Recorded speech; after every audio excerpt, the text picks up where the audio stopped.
United States Strategic Command will stand up a new office, a new mission.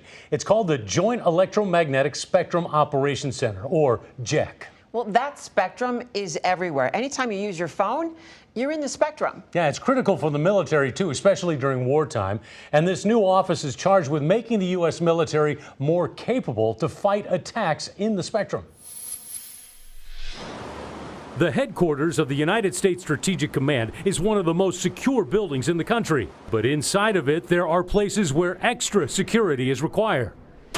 This is one of those places, the new Joint Electromagnetic Spectrum Operations Center, or as they call it, JEC. We are consolidating all of the operational activities in the EMS enterprise. Brigadier General Anne Marie Anthony explains it's high security because every branch of the U.S. military depends on the spectrum. When we use radios, we are using the electromagnetic spectrum, and then you can think radars. You've all seen the air traffic control radars to show where planes are flying. So it is really part of every single warfighting domain. We have dominance in that. I talked with General Anthony Cotton, commander of U.S. STRATCOM, about using the spectrum for national defense. He calls it critical.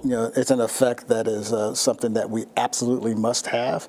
We have to have the understanding of the spectrum to be able to execute what we need to execute, not only within Strategic Command, but all commands within the Department of Defense. We just need to make sure that we don't lose reps and sets in maintaining that dominance.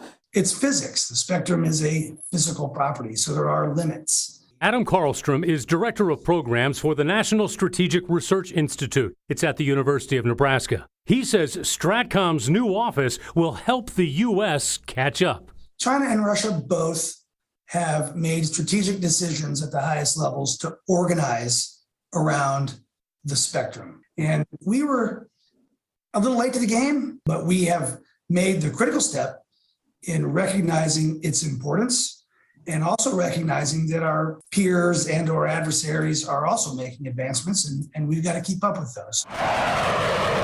The new office at STRATCOM will be focused on preparedness, overseeing education, training, and grading. That will happen at the Electromagnetic Warfare Center in San Antonio and at the Center for Electromagnetic Kinetic Readiness in Nevada. So we'll see how everybody is operating and help develop tactics, techniques, and procedures that will be used by the warfighter for fighting through a spectrum that perhaps our adversary may not want us to be in.